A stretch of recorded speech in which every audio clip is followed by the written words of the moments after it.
Hi guys, welcome to the craft kit. Today we are going to make cards that are wood grain themed actually. So I always want to tell and educate people on all the different options there are for wood grain and for creating a wood grain look.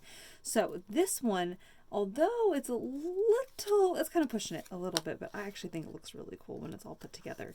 So originally this was a piece of just, I think it was, I want to say it's about maybe 4 inches by 5¼ inches.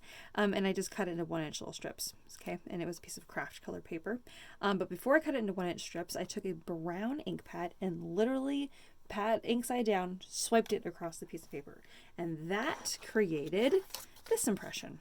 All right. So that's what that is. It's an ink pad. Okay. And then again, I cut it into 1-inch little strips. So that's what we have there for creating the front of this card. Just so you know. Okay, so that's actually what we're going to start with, is we're going to put this on the front of the card. So I wanted to make this look like wood planks. So I'm going to actually put this on here like so, and we're going to be attaching it so that there is approximately 1/8 of an inch on either side, 1/8 of an inch at the top, and a wide 1/8 we'll call in between each of these little planks here, and that should give us the perfect amount of space. All right, and hopefully your little planks match up perfectly, but if not, you can always take a pair of scissors to that and trim them if needed. To trim them, just stick them all together and then trim the edge so they all match the one that is the shortest. If there is, for some reason, they're off. There were 1/16 of an inch off earlier, so I did trim them, I admit. All right, so I'm going to use some double-sided tape just in case I need to realign. I can do that. Alright, so we're going to start here at the top. Like I said, just 1/8 of an inch here at the top. And on the left and right. Okay. Now your little swiped pieces, or your little, like the swiped marks from the ink pad are not going to match up perfectly. If they do, that's just pure luck, because I swiped a whole page of them before I cut them up. So, just so you know. Okay. Oh, right, I was supposed to do a wide 1/8. See, that's like a perfect 1/8, so I guess it's like not quite 2/8. That's what I meant when I said a wide 1/8. Like 1/8 and 1/16 of an inch if you want to get very specific. That's why I use double-sided tape, just for that reason. And this double-sided tape, you have just a little bit of time to make that work for you, just in case you need to reposition, like what you're doing right now. Repositioning. All right. Well, that's okay. It's a little on the heavy side with the wide one, an extra wide one at the very bottom, but that's okay. I'm going to go with it. It doesn't need to be perfect. All right. So this is some text weight paper. Text weight just means lighter weight paper there. And that's going to go on the inside of the card so we can write our message. And we're going to have about 1/8 of an inch on top and bottom and about 2/8 of an inch on the left and right. Okay, just enough to write a little message right there. Okay, so now the front is going to say thank you. So we're going to go, again, this is on a piece of text weight paper, so we're going to go ahead and adhere that down. Okay. All right, so now we have a couple ribbons left. Okay, ignore the fact that mine has a little knot in here. It's the end. I don't care so much. Okay, so what we're going to do here is we're going to wrap this around.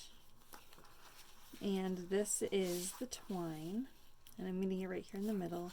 And I'm going to go ahead and I'm just going to tie it in a bow here. And I'm going to tie it in kind of a large bow because I have quite a bit of this.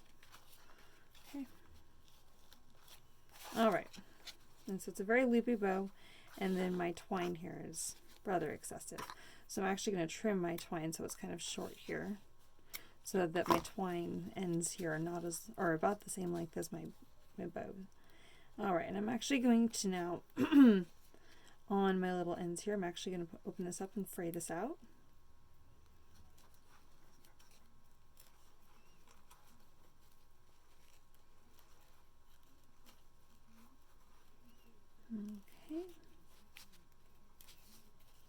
going to give us some kind of interesting kind of texture, especially for that kind of wood grain look.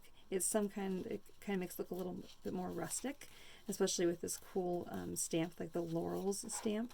I love this stamp. This is the thank you there.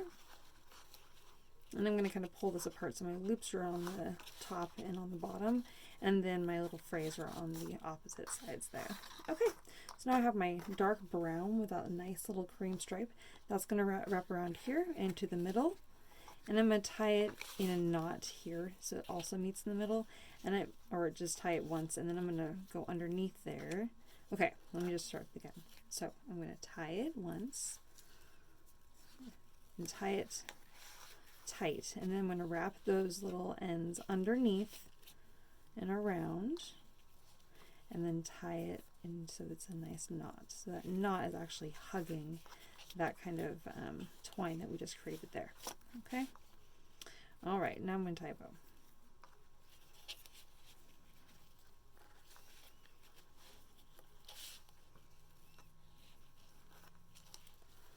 Okay. All right, so what I've ended up creating here is some interesting texture behind our bow here. Our bow is our focal point, and I'm going to cut the ends all fun and cute.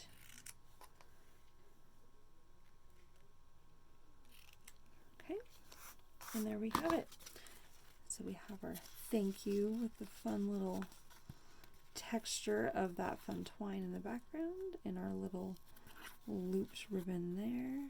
A little bow. I'm going to pull that down so that's even. See how there's about 1/8 of it, or maybe about 2/8 of an inch of the that plank showing. Isn't it interesting how that kind of looks like a wood grain? And I don't know about you, but it kind of has almost like a rustic, almost like a barn, almost like a country kind of a look a little bit. Kind of like that.